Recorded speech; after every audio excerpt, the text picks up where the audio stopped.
Prosseguindo com a leitura do capítulo 4 do livro Sociedade Brasileira Contemporânea, autoria de Rodolfo Stank, editorial Intersaberes.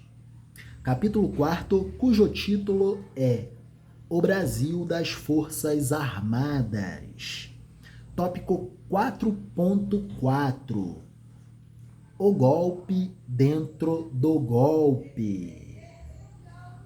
O ato institucional número 5 é descrito como o golpe dentro do golpe, ou, em um olhar menos crítico, a Revolução Militar dentro da Revolução Militar.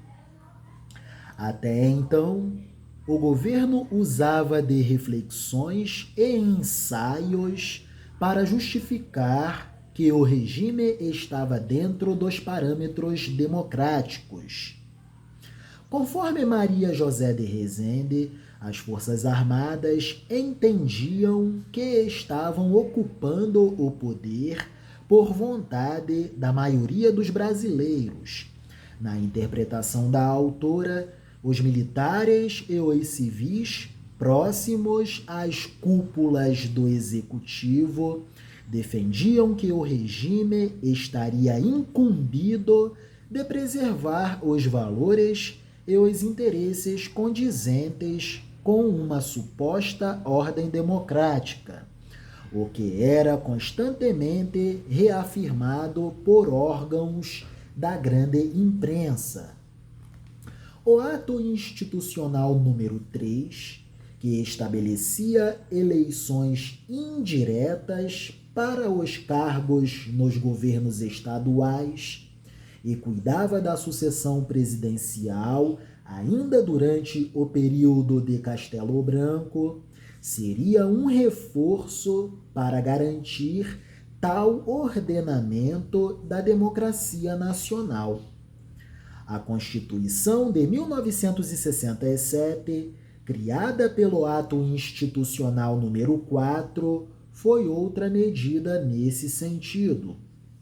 Diante das ameaças ao governo militar, que eclodiram pelas ruas do país a partir de 1968, o golpe dentro do golpe era legitimado como um mecanismo para assegurar a vontade do povo brasileiro e garantir a continuidade do poder nas mãos das Forças Armadas.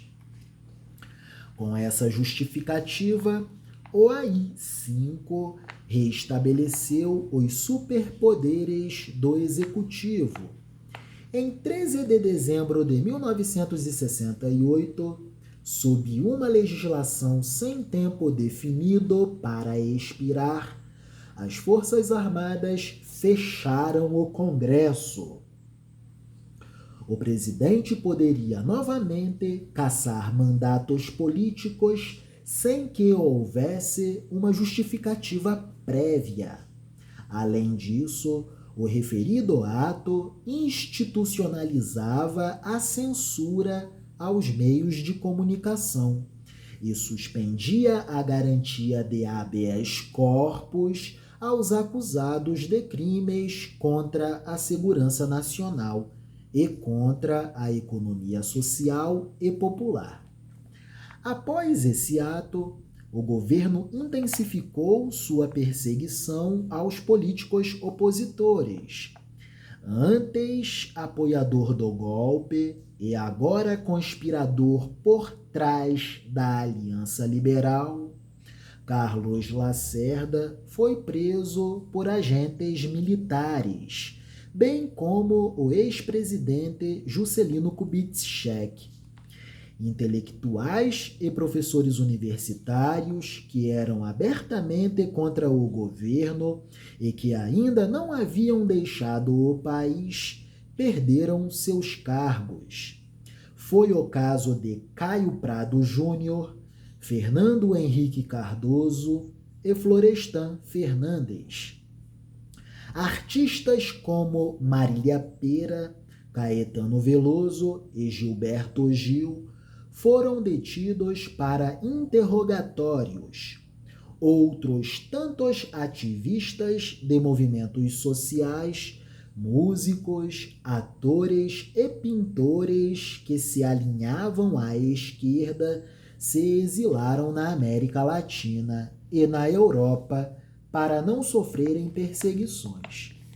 Gaspari descreve que, a partir do AI-5, a ditadura partiu para a ignorância, trabalhando na nova ordenação de poder e na repressão aos movimentos de esquerda. Ao contrário do que se esperava com o ato, a guinada autoritária do governo só intensificou a atuação das guerrilhas urbanas e da oposição radical. Violência gerando mais violência.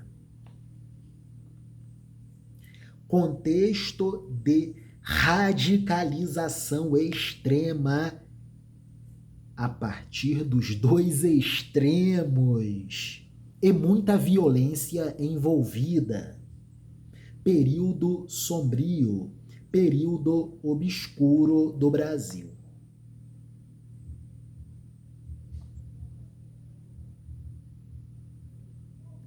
Para Reis, entre 1969 e 1972, desdobraram-se ações espetaculares de guerrilha urbana. Entre 1969 e 1972, desdobraram-se ações espetaculares de guerrilha urbana. Expropriações de armas e fundos, ataques a quartéis, cercos e fugas, sequestros de embaixadores e outras mais violências. Os revolucionários chegaram a ter momentos fulgurantes, mas, isolados, foram muito cedo aniquilados. Na sequência, entre 1972 e 1975, seria identificado, caçado e também destruído um foco guerrilheiro na região do Araguaia, na fronteira do Pará, Maranhão e Goiás, reunindo algumas dezenas de guerrilheiros, na tentativa mais consistente da esquerda revolucionária. Em 1969, a esquerda radical sequestrou diplomatas que atuavam em território brasileiro. O caso mais famoso foi a captura de Charles Elbrick, embaixador dos Estados Unidos, por membros do movimento revolucionário 8 de outubro, MR8, e da Ação Libertadora Nacional, ALN, que resultou na extradição de 15 presos políticos para o México. O exílio se tornou uma resposta automática das Forças Armadas na virada da década. A política de banir os inimigos do Estado era acompanhada por outras ações, por exemplo, a banalização da tortura como instrumento de interrogatório político. Para Gaspari, os militares acreditavam que a medida era necessária para conter a ameaça do terrorismo comunista no Brasil. Com a repressão aos levantes antiditadura, o regime começava a controlar sua oposição de forma eficiente. Quem se colocava contra o governo era silenciado. A população acabava ficando distante do conflito entre as forças rebeldes e o governo, especialmente no início da década de 1970, quando a população passou a desfrutar do bom momento econômico pelo qual o país passava. Eis já a fase do milagre econômico. No fim de agosto de 1969, o presidente Costa e Silva foi afastado do cargo em virtude de uma trombose cerebral. De acordo com a Constituição de 1967, o vice-presidente Pedro Aleixo deveria assumir o cargo. Como o antigo chefe de Estado trabalhava na suspensão do AI-5, o temor de uma nova instabilidade política tomou conta da junta militar, que decidiu suspender o mandato do presidente e de seu vice.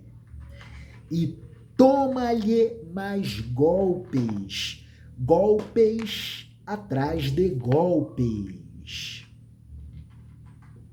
De forma ágil, representantes da linha dura editaram uma nova Constituição, que agregava as normativas do AI-5 à Carta vigente desde 1967. O Congresso reabriu as portas em outubro para eleger de forma indireta, sem a participação da população, o novo presidente da República, o general Emílio Garrastazu Médici. Logo que assumiu, Médici se encarregou de lidar com a crise dos movimentos de esquerda no país. Em 1970, ele criou o Sistema de Segurança Interna, SSI, o Destacamento de Operações de Informações, DOI, e o Centro de Operações de Defesa Interna, CODE. Os dois últimos, DOI e CODE, se tornariam os principais mecanismos de repressão e tortura do Estado militar até a abertura democrática. Segundo Gaspari, essas entidades tinham como prerrogativa investigar, levantar e analisar informações, bem como buscar e apreender ameaças à ordem democrática. Esse período, apesar de sombrio, era seguido por um momento de crescimento econômico sem precedentes. É o período entre 1968 e 1973, período do milagre econômico. Vale a consulta. Primeiro período, de 64 a 67, período de reformas institucionais profundas e muito autoritárias. Segundo período, de 1968 a 1973. Nesta fase, denominada milagre econômico, o Brasil colheu os frutos do processo de ajustamento do período anterior, de 64 a 67, e aproveitou-se de um contexto internacional favorável, apresentando elevadas taxas de crescimento com um relativo controle inflacionário. Seguindo com o milagre econômico. Etapa de 1968 a 1973.